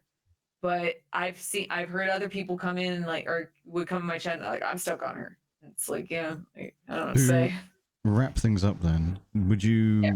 Do you think you're going to finish it, or do you think it's going to be something that you wait until they patch it a bit and then finish it? I keep saying that I'm going to wait until I get stuck. And that's where that's kind of what I've been doing, because I was playing Red Dead 2 before it, and I really enjoyed the shit out of that, and I wanted to play the first one. Yeah. And I think it was like my 3rd night playing. I played the first 2 nights, and I was like, I don't know if I'm going to keep going with this, because like I was just so feeling off with it. Like, and that's kind of like how I can boil down my feelings about the game. Is just like it was making me feel off, and then I'll go and play it again, and I'm doing well, and I'm having fun, and I'm figuring it out, and I really love seeing the atmospheres and the character designs, and everyone's oddly British in China. That's pretty standard, yeah. I know, it's very distracting. East Asian localization, really make them British. There's this funny section where there's like these 3 kids, and they're all like speaking this very Cockney accent. I'm like, what the fuck is going on? It just took me out of the game entirely. I think it's because the wealth of accents you can dip into in the UK. Because you can hear an accent and go, oh, this is a poorer person. They were trying to emphasize that they're orphans, but but like there is so much cool. Like I could not tell you what the story is about, but there seems to be me with any game I play. But there seems to be some sort of emphasis being placed on like brides, and like there's a bridal costume where she has shackles on. And I was like, ha, there you go. The old ball and chain. There's a lot, so that's where it is right now. It's like I'm so indifferent with how I feel, because it's like there is so much there that's great and beautiful, and I could see with a little bit of finagling, and that's why I feel if they made a demo and like release that, let players give them feedback initially, it would have probably prevented a lot of the negative reviews that they were getting, because they did get review bombed. Yeah. And unfortunately, the game was, if you have a lower mid-range computer, I couldn't tell you how well it will play. It plays fine on mine, but a lot of the problems down for me has been boiled down to they're definitely like balancing issues, and it needs time to cook. They really should have put that baby in a slow cooker. You don't put her in a pressure cooker. You want a slow marinade. It'll be nice. Just you got to give it some time.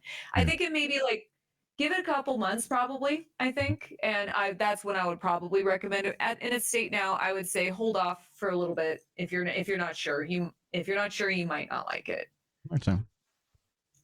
I've not been playing games very much these last couple weeks. We're done here, Brian. Wow. I know. Forgive me. I've been doing all the voice acting stuff, but I've been binge watching shows or movies rather in between. So I'm going to quickly summarize some of the ones that I've been watching. Please summarize K-pop because everyone's talking about this shit. It's actually genuinely really good. I watched it on a whim because I was like, I like a bit of K-pop every now and then. Like I listen to a bit of it and it mentions demon hunters and I like things that have demons in them. So I watched it and I actually had a really good time. It was not what I expected at all. It's got a bit of romance in there. It's a bit of like hardships with friends and like keeping secrets from each other and things like that. And the singing is actually really, really good. Like the characters are actually quite well written. I laughed surprisingly more than I expected at some of the jokes and stuff. It's just a really good all-round fun movie to watch. So I would give it a go. Like it's not the best thing since sliced bread or anything like that, but it's something that you will watch and you'll be like, you know what? That was a good time. I enjoyed that kind of thing. I think it was like one of the best or most viewed movies, original movies on Netflix or something. So it's doing well. It's not exactly an obscure opinion. A lot of people seem to be thinking the same thing. But yeah, genuinely really, really good. Like pseudo musical. There's lots of singing in it, as you may have guessed. Jurassic Park Rebirth. It's okay. I don't regret watching it. It was that's a step up from Jurassic Park movies. Yeah, really? Like, I think it's well. Is it because they have Scarlett Johansson in it? Well, I'm not really that big of a like Johansson fan. I don't dislike her, but like I don't dislike her roles, but I'm not like, oh, it's got her in it, I should watch it. I'm indifferent to her being cast. But the Lost in Translation is one of the greatest movies ever made. Yes, that is actually a genuinely good movie. But yeah, so it's something that you can put on, watch, and again, you'll be entertained. You'll be like, yeah, sure. It's not amazing. The mutated dinosaur shit that they show in the trailer is kind of like whatever. Like there's this weird alien looking fucking thing that they show in the trailer that doesn't actually have that much screen time. You're like, oh, okay. The other stuff is probably a bit better. Transformers to me. Just a lot of ow. Look at this thing. That's the thing. Like in the trailer, they were like, look at this like really potential huge scary dinosaur, and then it has like 5 minutes screen time. And you're like, oh, okay, cool, I guess. Like the rest of it was bad, and the other dinosaurs that were involved were a lot better.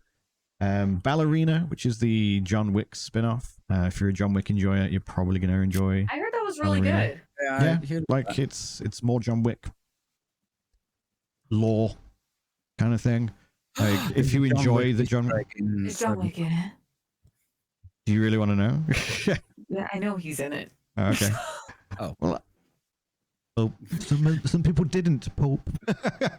But yeah, like he is briefly in it. I haven't but yeah. seen it. I know he's in it. That's what I meant. I don't know anything about the movie. Yeah, it's a fun movie. Like if you enjoy John Wick, and again, if the John Wick lore, they built up quite a bit on it, and it's quite interesting to a lot of people. Like I kind of vibe with the John Wick lore. Right. Like his story's over, but now they're able to but they set it up so they can still use Keanu for John Wick, but like in these like inner stories, like yeah, right? yeah. So That's this I'm fucking tired, bro. Like the ballerina, the ballerina storyline happens at the point where he goes back and he's like, I'm leaving, like the organization. So it's I presume there's going to be multiple movies that are interspersed during the 4 movies that preceded it. But yeah, it's good fun time. Fantastic Four First Steps. It's kind of mid, as the kids say. Galactus, like weird big bad choice. I think it was a good choice if they did more with him. The issue with the movie, and this is somewhat of a spoiler, is he's sitting down going, I want to see the baby, and that's it. like that's literally what he does for the vast majority of the film. And then there's a point where it's like, oh, Galactus is gonna do stuff, and it's like, oh, he just wants to see the baby kind of thing. And like, yeah, it's like, and when you watch it, you'll get why I'm referencing that, and you'll be like, oh, like Silver Surfer was kind of cool. I thought it was Olivia Wilde at first, but it's a different actress. But it looks a lot like Olivia Wilde, or they look a lot like Olivia Wilde when they're all silvered up. The Silver Surfer was a bit more of a villain, a more entertaining villain, let's say. But overall, it was okay. Like, it wasn't an origin story, but it felt, in terms of pacing, like it was. Like right at the beginning, they're like, yeah, they went into space. Like they do it like a news bulletin kind of thing. They're like, oh, the heroes, and they came back and they were changed, and here they are at present day. And then that's it. And then but the pacing otherwise still felt like an origin movie. It wasn't actually that action packed, which you'd probably want, or I imagine most people would want in their superhero movies. If you're putting Galactus as your big bad, that's what you're expecting. Yeah, and there just wasn't a lot of that, unfortunately. So it's okay. Thunderbolts was actually pretty good. It's one of the better, most recent Marvel movies, I would say. Again, just straight up entertaining. Like, it's not gonna wow anyone, but you're gonna have a good time watching it. Like, comedy, the action, like it's balanced. It's not like one way. Like Love and Thunder was a bit too comical for me, and it kind of detracted from the rest of the movie. For example, I like that. It felt like a palate cleanser. Yeah, I suppose. Kind of enjoyed that he did that.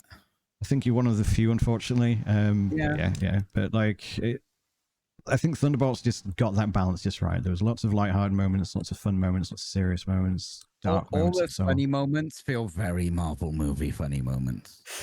Yeah, and I think Guardians of the Galaxy had an impact on that. But I think they've pulled back just enough with Thunderbolts. I genuinely think they did a good job with it. Oh, I like, adjacent to that, I did also watch the Captain America movie, which was like, kind of thing in comparison. Thunderbolts is definitely the better movie. The latest Demon Slayer, which continues the story of the 8 episodes of the recent arc where they go into the Infinity Castle. I thought it was just going to wrap up, but it turns out it's going to be 3 movies, so I've watched the most recent one. If you like Demon Slayer, it's more of that. It's in a movie, and it's higher production value, so if you like all the flashiness of Demon Slayer, there's lots of that, lots of fighting. It's pretty much perpetual fighting. Yeah. And then there's Superman. Superman. Out of all the superhero stuff that I discussed, I think it makes Fantastic Four look very, very silly. I think it's somewhat on par with Thunderbolts, but of course it's obviously DC rather than Marvel. Marvel rather. I thought didn't vibe that. Isn't Fantastic Four Marvel? Yeah, Fantastic Four is Marvel as well, but Superman is DC. Oh, okay. Sorry, I thought you were saying about when you said Thunderbolts and Fantastic Four. I was like, no. I got confused. Sorry. Not sorry. So yes, Superman, I really enjoyed it. I didn't vibe that well with the Snyder movies, like Man of Steel and that. Like the whole Martha bullshit, and like I just thought there were moments in those movies where I was like, oh, Batfleck is kind of cool, but then the rest of it's kind of stupid. I genuinely think this is a good Superman movie. I think it's really, really good, really entertaining. It shows the human side of Superman, not just Clark Kent. Which is what I think I really appreciate about it, because like in a lot of the movies it's like you've got Clark the human and then you got Superman the alien, and they're 2 separate things, whereas this movie it's like, no, they are the same being. He just takes his glasses off and he's still got those same human feelings when he's Superman kind of thing, and I actually really, really appreciate that.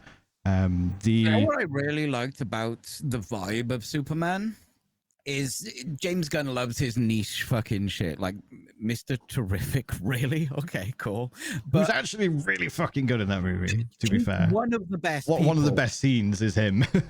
what James Gunn, because some James Gunn's movies can be a bit goofy, right? That's kind of the vibe you're going for. And Superman is a goofy movie, but not once does he make Superman goofy. Yes.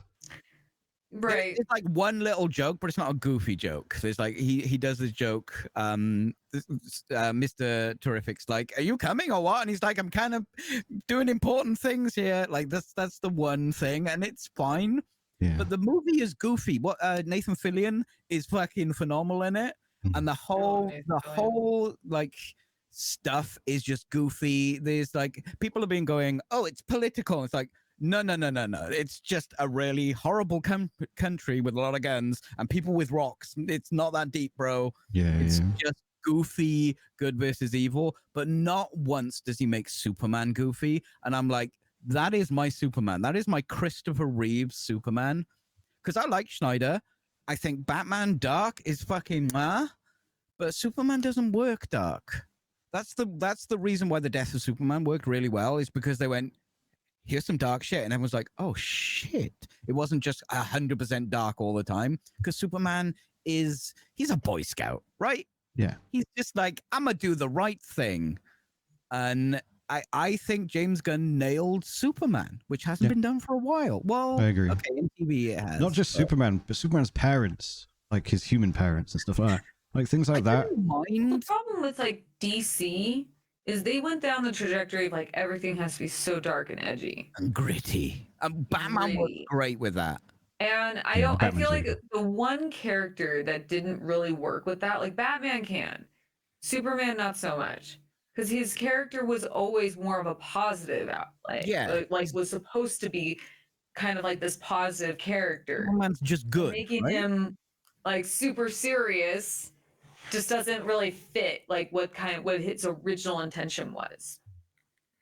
What I mean with the parents, by the way, is like in the previous movies, the parents are always like, again, the human parents, they're always presented as these like all-knowing, perfect parents, whereas in this movie, they're just parents. And it's like they're supportive, but they're just parents, and it just felt a lot more realistic in terms of like how you interact with your parents and stuff.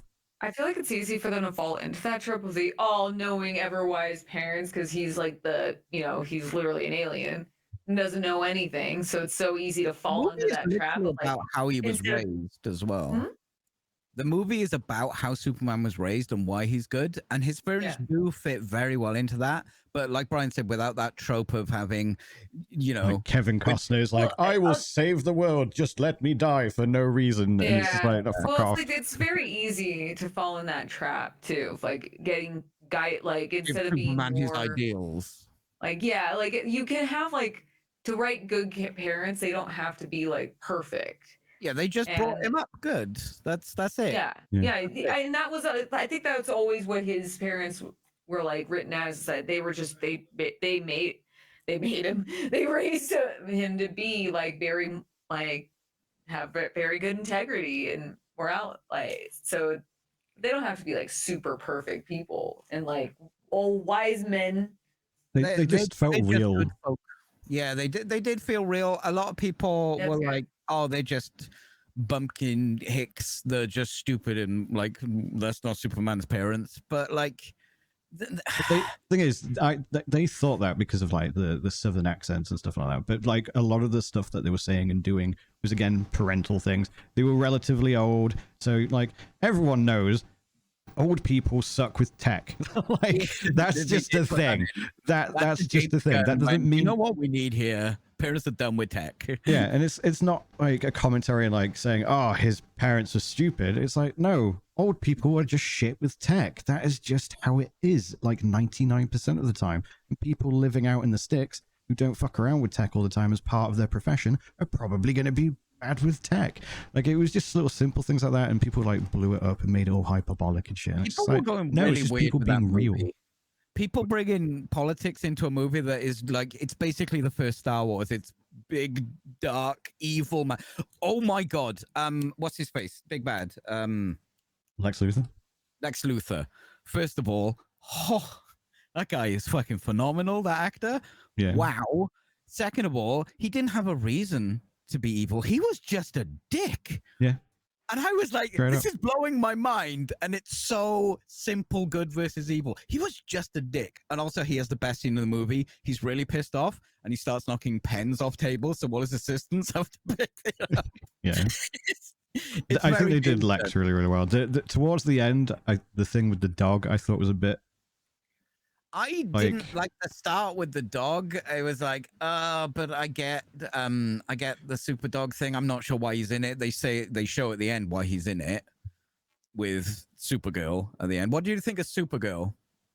I'm not that clued. Like, so I've heard that the Supergirl that's in the end credit scene is going to be following a specific comic series, and all the people that are like really into that have said that looks like it fits. It looks like that's going to be done really, really well. I've seen a lot of positive response to her because there was a Supergirl show. I think it was like on the WB, and it was very bad. Yeah.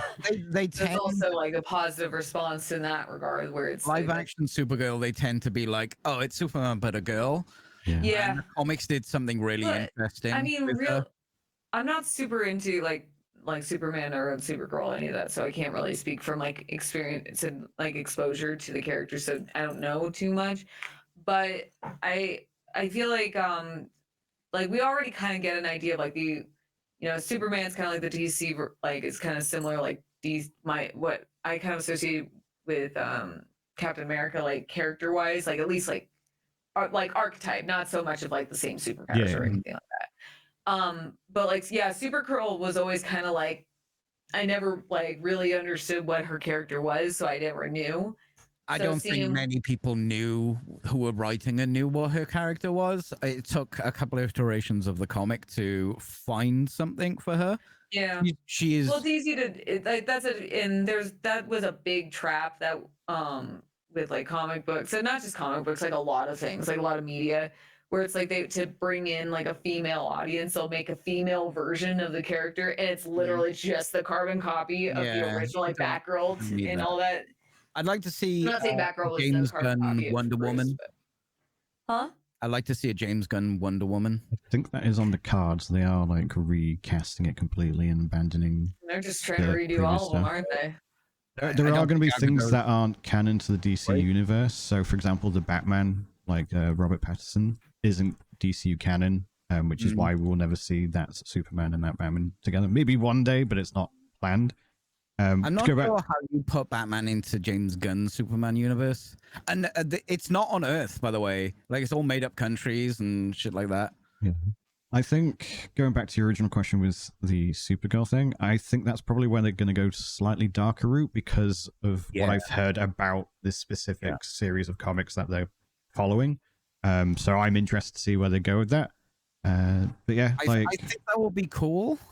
I'm not sure if James Gunn is the person to write it. As far as I'm aware, he's not. He's producing the DC universe, so he may not necessarily write every movie and stuff like that. So we'll see. We'll see. Good movie. Go watch it. Shall we wrap things up, or did you want to talk about the Tencent Sony thing before we do? Oh yeah, I don't know what this is. What did Tencent make? Tencent. Oh, the lawsuit, the with Horizon Zero Dawn. Yeah, it's a new game. Yeah, so there's a trailer currently playing. If you watch it, you would not be blamed for thinking that's a Horizon game. But it's not a Horizon game. It's very much not, but it very much looks like it. Like the monsters are basically just robot like dinosaurs and stuff like that. The main hero has red hair. It's all in like this overgrown universe where civilization's gone to shit somehow. Like, it's very much plagiarized, let's be real, allegedly for legal reasons. But so what's come out of this is Tencent actually approached Sony and asked if they could license Horizon for a game, a mobile game originally. Sony said no. Then they started making this game like a few years back. Sony found out and was like, this looks a lot like Horizon. And then Tencent were like, yeah, would you give us the license? And Sony said no. And then they made the game anyway. Yeah, like it's a hand over the mouth. Yeah, it literally is Horizon. Yeah, like so much. Oh, you so can't. Sony are suing for trademark infringement, copyright infringement. The walking one. Oh Yeah. my god. Yeah, it's pretty much Horizon Zero Dawn. Like same weapons and stuff like that. I just give the benefit of the doubt because like that concept is a cool concept and you can make stuff with that. And then the giraffe thing from Horizon Zero Dawn literally walked into a frame. The glider that's what got me was that it was the giraffe thing. Like mechanics, like, everything. All of this, girl. Yeah. So Sony is suing them. That so we'll see how that goes as well, Brian.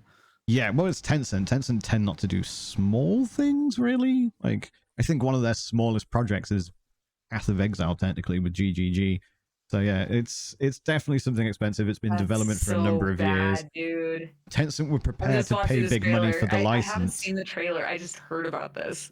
Yeah, so Sony are going after Tencent, which will be interesting because they're obviously both two Goliaths in the industry. Sony has every right to, because this is like this is so blatant. I imagine Tencent are going to settle Horizon Zero Dawn, but then couldn't buy the license. So they just made Horizon Tencent, the son of the Ubisoft CEO. So good luck. Yeah. Can I say something though? Go on. That looks cool. I mean, yeah, but does it look cool because it's Horizon? Because Horizon's cool as well. To be fair. Cool, yeah, it tickled me. Mostly, like, not to side with the corporation, but I'm on Sony's side. You know what I mean? Like, I get it. Like, they are well within their rights to go ham on this one. You're talking to someone who loves dunking on Sony, and I'm on Sony's side on this one. It's like, yeah, no, get them, Sony. Yeah, it's. Oh, look at that's so fucking bad. They didn't even change it. They didn't even try to hide it. That's what's so great is that they use the fucking giraffe shit, dude. Yeah, it's very egregious. But, I haven't. And the sad here's what's sad too. Here's another thing. I haven't even played Horizon, and as soon as I saw him, like, that's Horizon. That's Horizon.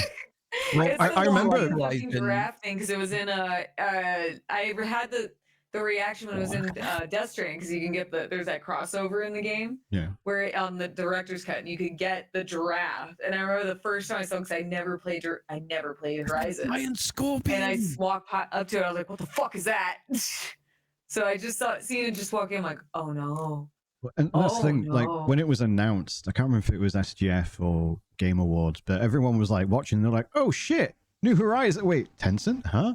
Kind of thing. And obviously Sony are like, you fucking what? Look at the giant monster thing. Oh, that looks sick. Yeah, it does look like it would be a really good game. And the thing is, they could have made a really good game and just not used Horizon copy-pasted assets, basically, you know what I mean? So it's a shame, but also deserved. So we'll see how that goes. And like I said, I imagine Tencent know they're in the shit. Like, they tried to ask for the license for this game. They've dug the hole, and they are currently waving, going, "Yeah, we're sorry." So yeah, they'll probably settle out of court, is my guess. But shall we do shout outs? Can I still release the game because I think I want to play it. I imagine if it goes to court with the suing and that it will get like injunctioned or whatever the legal term is to stop it from releasing until what if like Sony takes it in the lawsuit and re-releases it as like a prequel or a side story of Horizon Zero Dawn? Sony didn't want it. That's what they get in the lawsuit. Give us the game. We're buying the game off you and then destroying it, if anything. Let's do shout outs. That's tough. That's tough. It does look kind of cool. Oh, where can we find you? Hi, I'm Pulp Fiction. You can find me on all my social media under Pulp Fiction, except Twitter because I'm not there anymore. And I'm playing Wuchang, Fallen Feathers, a super sexy souls. And I will be playing more of that at 6 p.m. Pacific Standard Time. I still don't know how long I'm going to be playing it, but yeah, that's what we're going to be doing. And check my YouTube. I've been making videos there, and I really need attention because the algorithm's eating me alive under the same name. Peachy. That's me. I'm Peachy. Hi, you can find me on twitch.tv/PeachyPixelates. I'm playing some Project Zomboid. Tuesday and Thursday, we'll be dipping into Project Zomboid's an indie game. I play indie games. Follow me, twitch.tv/PeachyPixelate. Brian. Thank you, as always, to my co-hosts for a wonderful show. I hope you all had a good time. I'm Brian the Pirate. I can be found on just about everything ever under Bryan the Pirate. I'm going to be streaming pretty much immediately after this stream on my own channel, twitch.tv/Bryan the Pirate. I'm going to be streaming Titan Quest 2 Early Access. I'm going to check that out and then probably put a video up with my thoughts. So head on over in about 10 minutes to my channel if you are interested in seeing that. That is going to be it from us this evening. Otherwise, thank you all very much for watching. Washing? Not Peachy didn't wash. I can't wash. You just can't rub wash. it in, Bryan. Thank you very much for watching. Farewell. We'll remember you. I won't. You won't. I will. Bye. Bye.